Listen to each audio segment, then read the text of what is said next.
So I'm on the way to rehearsals for Henry V, which are happening in London. We've left Cirencester early this morning, to check in on the team who are working incredibly hard in London.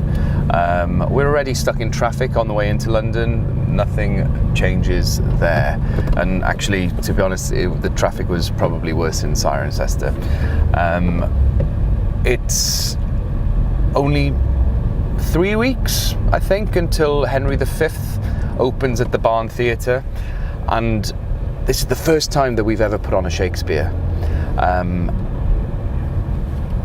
And it's kind of interesting from my perspective, putting that into our programming, because there's this whole debate that's going on at the moment on whether Shakespeare and classic texts are still relevant to a modern audience.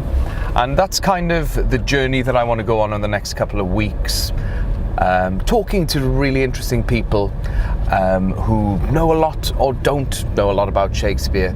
I'm not going to sit here and pretend like I know loads about Shakespeare, because I don't. I like Shakespeare a lot. I've had some amazing times in the theatre. I really enjoyed studying it at school. But I want to find out whether I actually represent the cross-section of the community in Cirencester and the surrounding areas and the rest of the UK. Do people actually care? Do they give a shit about Shakespeare? That's the context of what we're trying to achieve here. Obviously, probably would have been better if I'd have done this research before deciding to put on the show.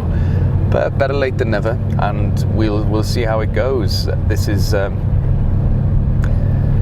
it's going to be fun, and the plans that I've heard from Hal, the director, and what we've conceived for this show are really exciting. And the plan is to bring it to a new 2019 audience. But maybe, do they want that? Do actually people just want to see the old stuff? Do people want to see that classic Shakespeare in frilly costumes, or do they want it brought up to date with machine guns and parties and drugs and things like that? Well, that's the journey we're going to go on, and that's what we're going to explore. And I'm really excited to see what the outcome is. I'm really hoping that people still want to see Shakespeare, otherwise we're pretty screwed. But it's going to be an exciting journey, and I can't wait to see what they're doing in the rehearsal room. And then later on today, we are going to check out some Shakespeare hotspots and speak to a couple of mates from the industry, directors and other creatives who have strong opinions to and for why Shakespeare is or isn't relevant for a modern audience. What I want to do is just start the conversation going. I don't have the answer. I've done a bit of Shakespeare in my time as an actor. I've watched a lot. I've seen some really shit Shakespeare as well. But I think that's the same of anything. I've seen some terrible modern plays, so I don't think it's anything to do with when it was written. Shakespeare, does he inspire you? You can't deny the fact that Shakespeare's work is ridiculous. It's incredible. Do I think every one of his plays is incredible? Or do I want to what? Obviously, he's a freak of nature. How can one guy write so much incredible content? Would I pick up Shakespeare and read it for myself just for fun? Probably not. Do I get inspired by going to see some of his works being readapted, reimagined all the time? Yeah, it's absolutely amazing. I remember one of my earliest memories of being in the theatre was when I went with my school teacher, Fiona Earle, with the school, Miss Earle. When I went with Miss Earle to Stratford-upon-Avon, I must have been 11 or 12 years old, maybe a bit older, to see A Midsummer Night's Dream in the RSC. and it blew my mind. And at the time, I think I was pretty sure that I was going to have a horrible time. Oh, bit of banter with the police, unmarked policemen. They must know that we're coming to London to stir things up about the Bard. So when I went to Stratford, I saw this production of Midsummer Night's Dream. I had something in my head about what Shakespeare is all about. I was picking up the book and I was reading it and I was going, I don't understand what this language means. But I went to see that play, and the world that they created wasn't sort of that traditional world. It's a fantasy anyhow, but they really sort of adapted it for young people to absolutely love it, and they brought in musical elements, heavy design elements. I remember the world was, I think it was based on like a rubbish dump, and just it was so entertaining and it was so imaginative. And for me, at that time, I don't think I was into theatre, but Shakespeare was like a route into it for me. So I'm quite grateful. It might not be my niche or the thing that I've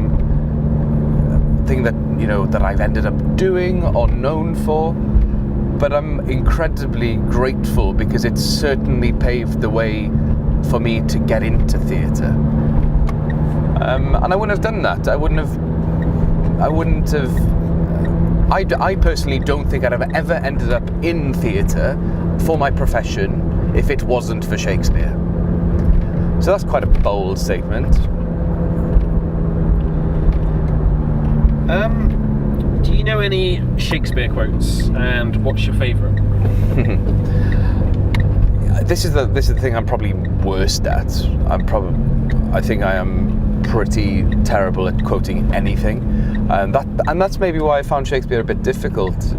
I remember. I think in drama school we had to learn sonnets for a class with a lovely lady called Sheila Allen, who was sort of a stalwart of the RSC, and she made us learn sonnets, which again, they're sort of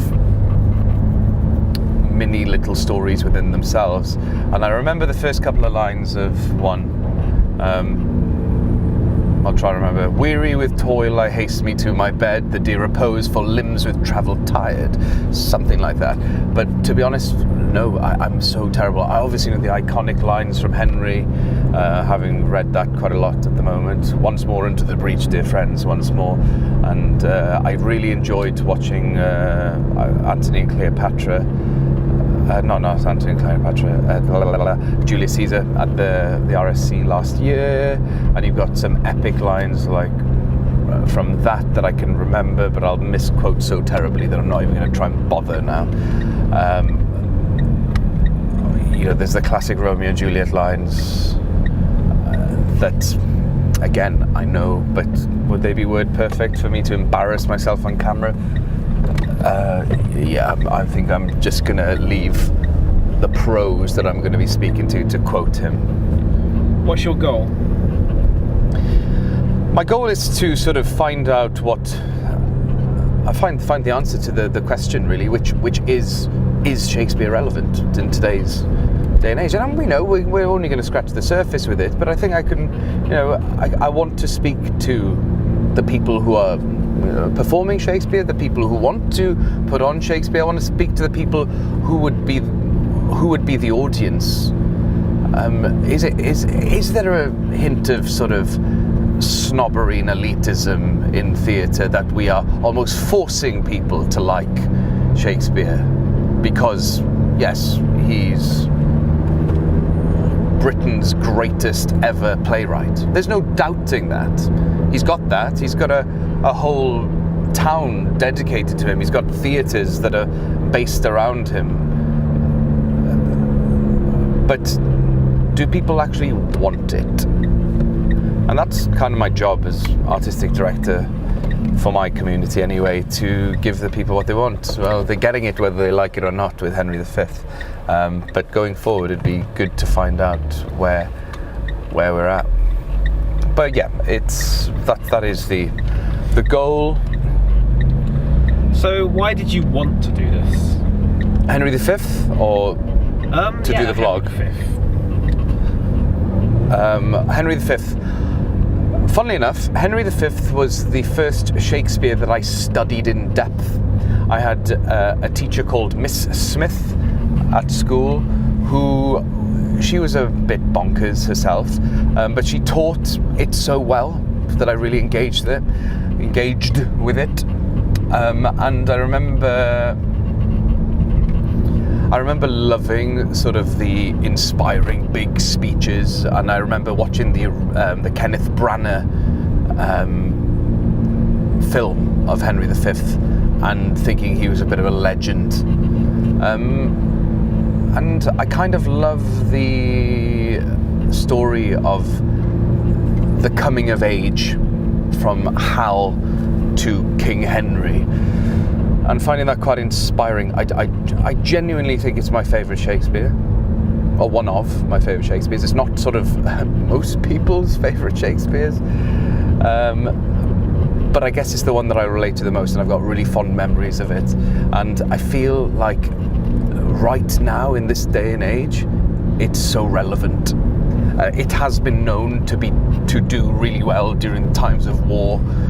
Famously, Laurence Olivier's film was around the time of the Second World War, which was, I can totally understand there's some rousing speeches, but I feel like the debate of royalty and who are the leaders in society today, and that sort of pragmatic leadership to the point of, he's brutal, absolutely brutal. It just brings up some really poignant themes and ideas, which I think will be really interesting to explore right now, the time of Brexit, the time of Donald Trump. We have such political uncertainty, not just on a domestic level, but internationally. And I think Henry sort of starts prodding society, starts prodding people's political opinions, and we're in the heart of the Cotswolds, where it is a bit of a political spectrum, and I think it'll just be an interesting story to reoxygenate and see what comes out the other end. And I know Hal, who's directing it, he's perfect for it. He's got a really interesting take on it, and his work's going to be pretty incredible. So I'm really excited by it. If you ask me whether I think it's going to be a super hit, I couldn't tell you. I hope so. But what we've got to do is teach everyone, and this maybe is the goal, to teach everyone that actually Shakespeare isn't scary. It is for everyone, and you shouldn't be afraid of the language. That the language is just our language, but old. Just our language, but back in the day. So, within 5 minutes, you sort of adapt. Your ear sort of tunes into the way they're speaking, and what maybe we lack in sort of understanding of the language, I know that Hal is going to make it so easy to consume and to understand the story and to enjoy it. It's going to be hopefully relating to an audience that's not just in it for who are like academics, but people who love Game of Thrones, people who watch Netflix TV series, people who watch sort of big combat dramas or whatever it may be. This version of this play is for you. So hopefully that's what's going to come across. Do you have a favourite Shakespeare actor? Favourite Shakespeare actor?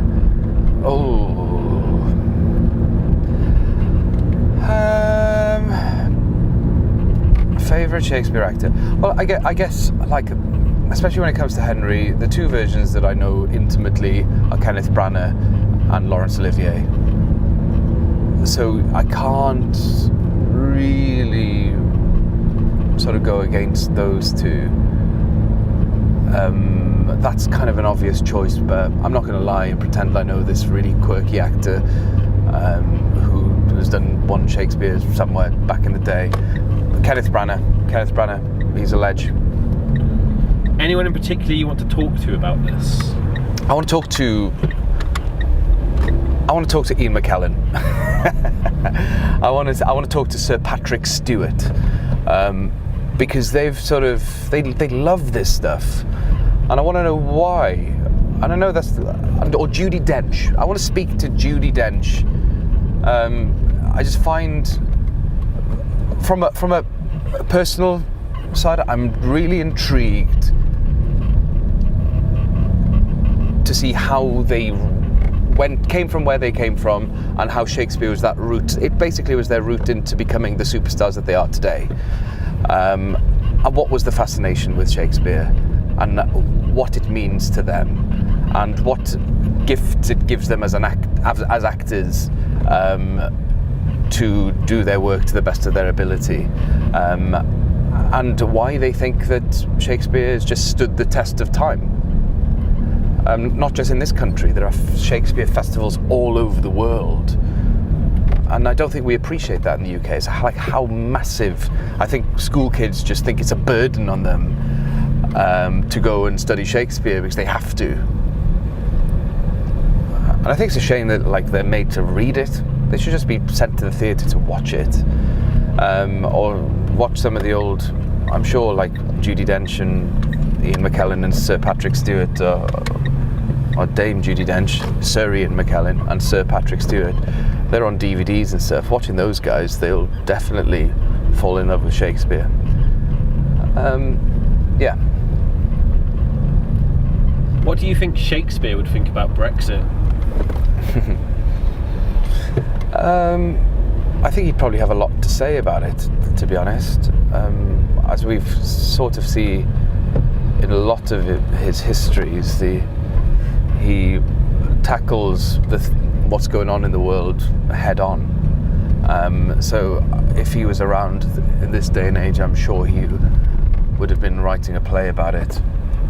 But it'd probably be so cleverly written that he wouldn't realise that he's mocking us. But actually, I think that's why Henry's almost perfect, because Henry, in the context of Brexit, works, and now we're here.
So I'm on the tube now. We're just turning up at Royal Oak, where the rehearsal studio is for Henry V. We drove from Cirencester to Ealing, got the overground into Paddington, and it's one stop to Royal Oak. I've got my truck.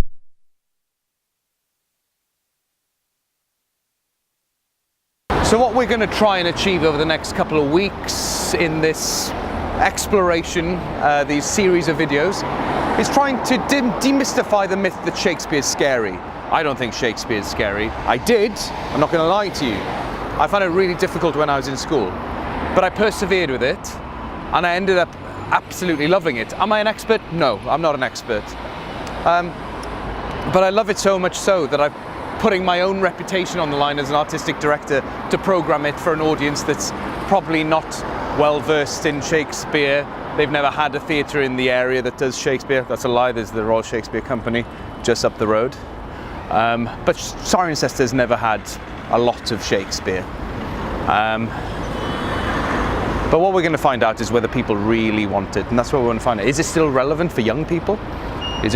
Do all theatre goers actually want to watch Shakespeare? We're just passing a school. I wonder if these kids, what their first thought is when somebody says the word Shakespeare. And I'm going to be honest, I was shit scared when I first had to perform it. I had to read it in front of everyone. I didn't have a clue what was going on, but I'm so glad that I persisted.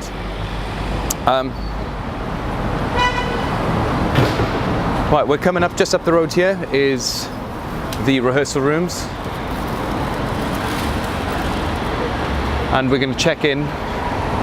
We're going to check in on the team and see how they're doing. And maybe we can grab a chat with a few of them. It was really interesting the other day that I put a poll out on my Instagram. It's quite simple on Instagram stories. Is Shakespeare still relevant to a modern audience? Yes or no? It came back 90% still thought that Shakespeare is relevant. Yes, my cross-section of people who are on my Instagram, they're probably friends or contemporaries, probably theatrical. So it's not really fair. But there's a lot of people on there that I didn't know. So that's kind of a testing the water. Let's see if we can widen the amount of people we talk to. Let's speak to the everyman, the every woman, and see whether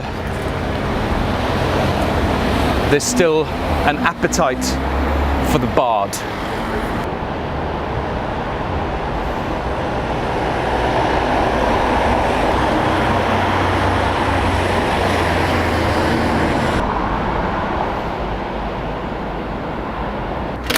Okay, cool. Yeah, come on in.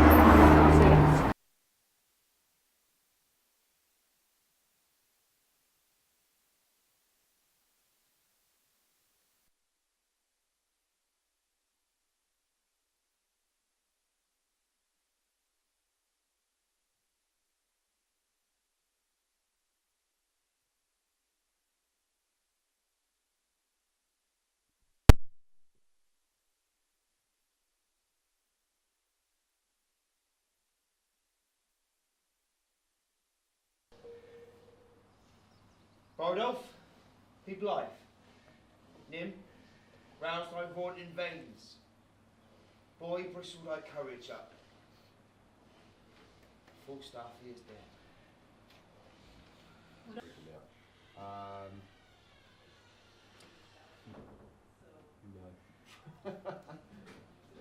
Let's just end on. Yeah. Sorry, I love end on spaces. Great. Find the angles, guys. Find the fucking angles. Great. Okay. Yeah. So when you're mentioned, let's have. That's almost like a. Thy courage up. From full staff, he is dead. Would I were with him, wheresoe'er he is, either in heaven or in hell. Nay, sure, he's not in hell. He's in King Arthur's bosom. If ever man went to Arthur's bosom. Do you think he is? What do you reckon?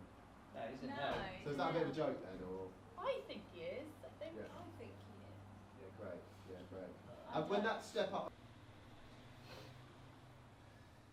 Rodolph, be blithe.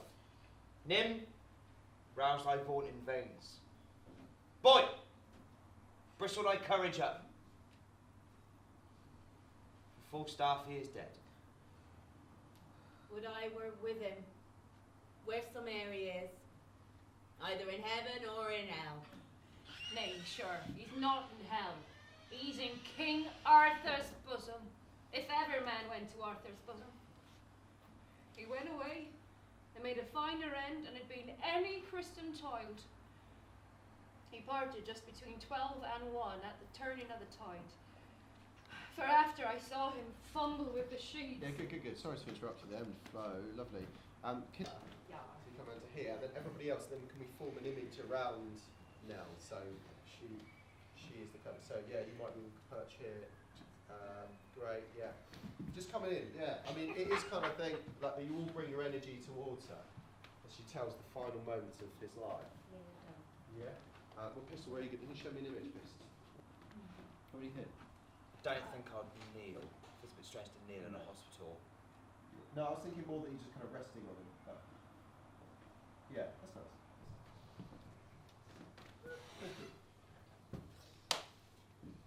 Would I were with him, were some areas either in heaven or in hell? Nay, sure. He's not in hell. He's in King Arthur's bosom. If ever man went to Arthur's bosom. He went away and made a finer end than had been any Christian child. He parted just between 12 and 1, even at the turning of the tide. For after I saw him fumble with the sheets and play with flowers and smile upon his fingers' ends, I knew there was but one way. For his nose was as sharp as a pen, and he babbled a green field. Now, Sir John, quoth I, what man? Be of good cheer. So he cried out. I hoped there was no such need to trouble himself with any such thoughts yet. So he bade me lay more close on his feet. I put my hand into the bed and felt them, and they were as cold as any stone. Then I felt to his knees, and they were as cold as any stone. And so upward, and all was as cold as any stone. They say he cried out sack. Aye, that he did. And women. Nay, that he did not. It's just that he did, and he said they were devils incarnate. He did in some sort indeed tender women, but he was rheumatic and talked of the whore of Babylon. He said the devil would have him about women. Sorry, you got a bit confused there. Shit. Line's going all over the place. Me. Boy, yes, that he did, and said they were devils incarnate.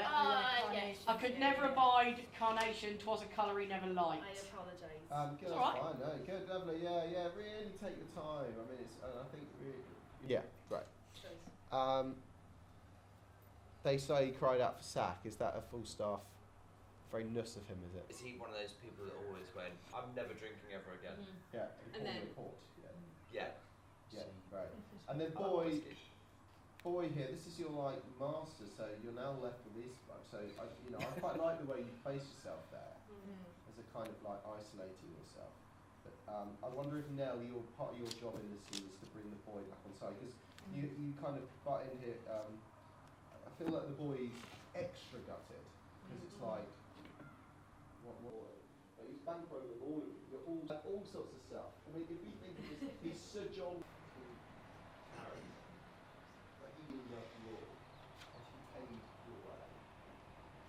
For better and for worse. That's why it's kind of great things. As long as it's uninspiring. So I think it's very different, and I think his influence is still in. Well, Yeah. fitting in for where Paul's likely to lead. Prosperous use of language. Yeah. So let's just go back. Can we just go back to delivering the news? Would I were with him, where some areas? Nay, sure. He's not in hell. Remember, he saw a flea stick upon Bardolph's nose, and he said it was a black soul burning in hellfire. Well, the fuel is gone. The fuel is gone that maintained that fire. That's all the riches I got in this city. Shall we shog? The king will be gone from Southampton. Yeah, lovely job. Shall we shog? I mean, the king will be gone from Southampton. Come. Let's away. Hang up. Yeah, Go go. next. Yeah, good. Before you get smooching. I wonder if Nim is just slightly uncomfortable with this amount of physical contact. But when it's very new, it's like a new suit, it feels a bit. Yeah. Yeah. Shall we shop? Yeah. Come. Let's away. My love. For ours are straws, men's face are wafer cakes, and hold fast is the only dog, my duck. Therefore, let a Covetto be thy counsellor. Go, here are thy crystals. Yoke fellows in arms, let us to France. Yeah, good. So step away from her at that moment. Get fellas in arms, and then can you guys think of this? By laxatives. That's what it is. Just by laxatives. Very much. You're just going to shit your pants. So I was like, I'm just going to bring out a chain called Skinny Trainers. And then they sent. I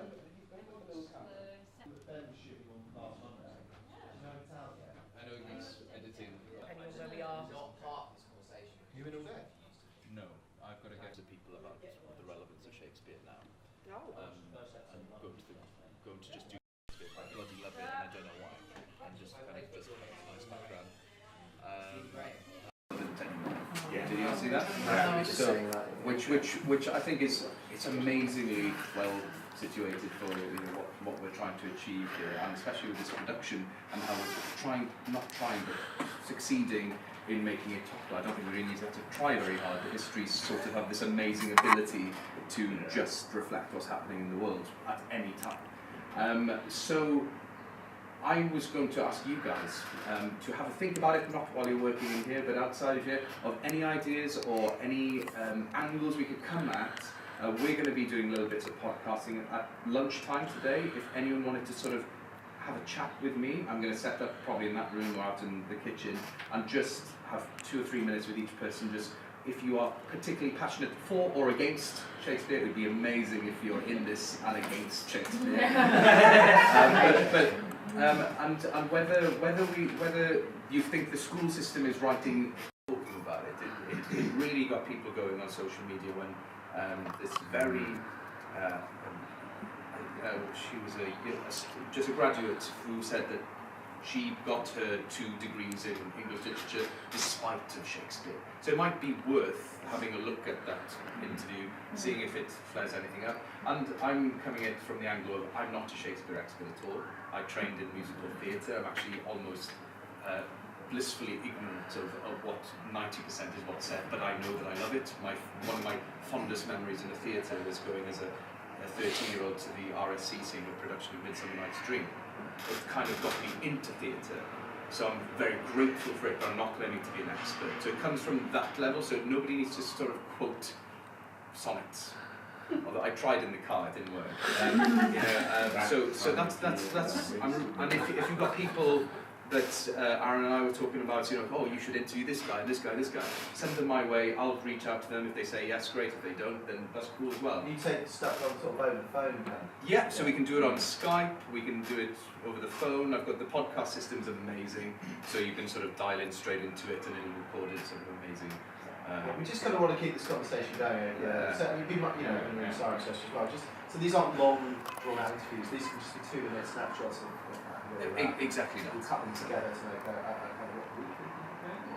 Well, we're gonna. So Liam's now. Ben Collins is making the big, epic, sexy videos. Liam's going to be working with me full on for the next month on this project. So editing and filming everything. So we've got a month worth of content to do. So any ideas, please send them my way. Brilliant. And I think Emma, you can pass out my contact details to everyone if you wanted to. If you want my contact details. But yeah. Yeah. I mean, I think you would.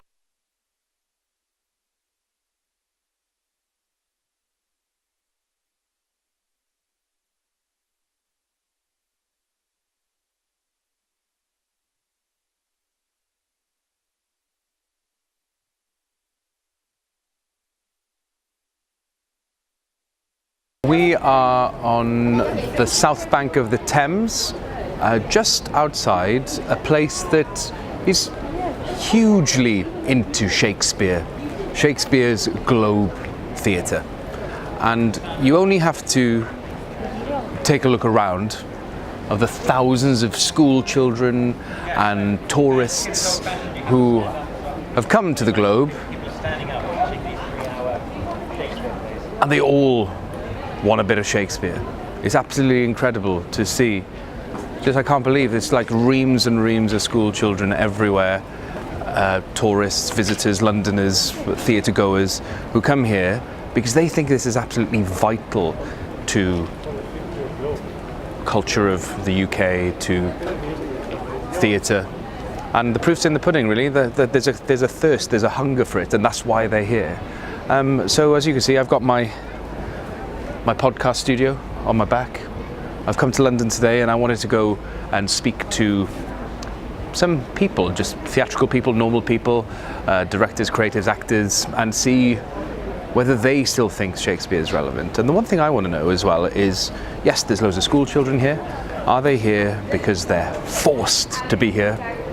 Or do they have a passion for Shakespeare's work? Do they feel like it's been burdened upon them, or do they welcome it? Do they think it's important? Do they think the past should be left in the past, or do they want to just get involved and learn a little bit of their literary, their theatrical history? And does it get them going? Does it get them excited? So the next couple of weeks, the next couple of videos that we're going to make are really going to explore this in depth. And you know, I'm not a journalist, but I'm going to do my best. I'm definitely not a journalist, but I'm going to do my best to sort of tell the story from everyone's perspective. In fact,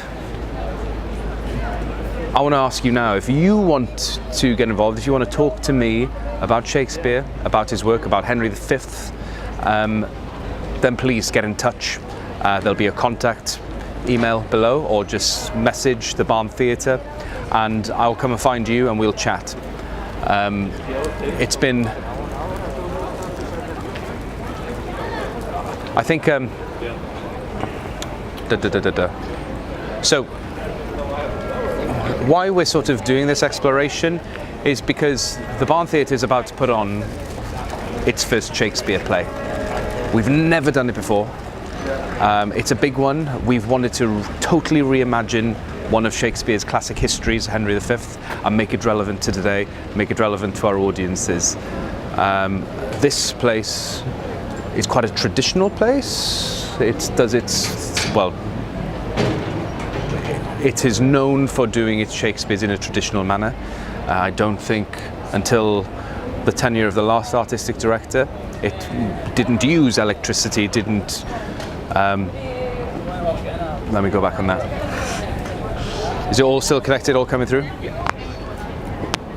I'm not going to go into that sort of depth. I don't think it needs a broad stroke.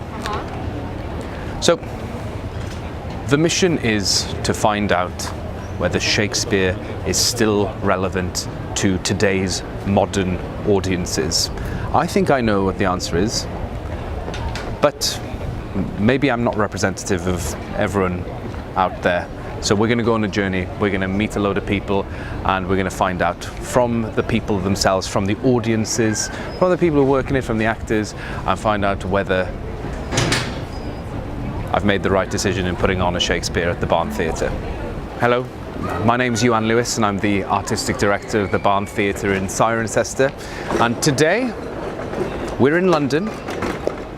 We're on the south bank of the Thames at this place, Shakespeare's Globe. I was on social media the other day, I was on Twitter, and something popped up, somebody tagged me in a tweet saying, have you seen this? And it was Good Morning Britain. And the debate was happening whether Shakespeare was still relevant in schools. And that got me thinking that we're about to put on a Shakespeare play in Cirencester, and I'm going to put my hands up. I am no Shakespeare expert. I love going to see Shakespeare's. Would I read it? I struggle to understand a lot of Shakespeare, but this place seems to be thriving off Shakespeare and the classic plays that it puts on. Unbelievable, thousands and thousands of people here on the South Bank, school children, so it seems to be doing all right. So I want to start the debate, or continue the debate, whether Shakespeare is still relevant today. I want to continue the debate whether Shakespeare is still relevant to today's modern audiences, to school children. Are they forced to do it? Is it important that we keep it part of the school syllabus? All these things we're going to be discussing over the next couple of weeks. If you want to join the debate, please let me know. I would love to chat to as many people as possible who have strong opinions for or against. There's no right answer. So I look forward to continuing this investigation. I'm an investigative journalist for the first time in my life. So here we are. I'm going to check out this place because they seem to have got it pretty right. And that's it from me.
Shakespeare's Globe.